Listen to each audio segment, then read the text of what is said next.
สวัสดีครับพี่น้องปองไปคือเขาเหมือนเดิมแล้วครับมื้อนี้อยู่ในครัวคือเขาจังได๋นะครับเนาะสงกรานต์แล้วพากันม่วนบ่อยู่ประเทศไทยอันนี้ก็คือบรรยากาศในครัวกิจวัตรประจำวันของพ่อบ่เพิ่นคือเขาเหมือนเดิมแล้วครับเฮ็ดงานคือเขาบ่ได้ไปไสดอกเทศกาลก็บ่ได้หยุดนำเพิ่นดอกพี่น้องม่วนก็ดีแล้วล่ะคือทีมงานในครัวของพ่อบ่เพิ่นครับกำลังเตรียมงานกำลังเตรียมสิขายอีก10นาทีก็เริ่มทำการแสดงแล้ว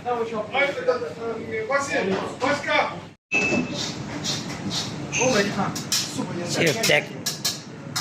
Executive Chef Landmark Hotel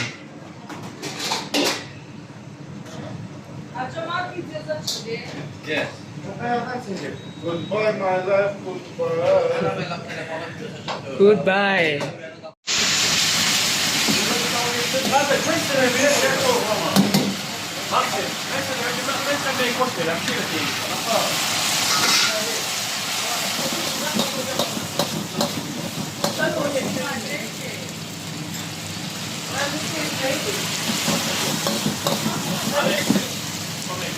Okay.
Four main course right here.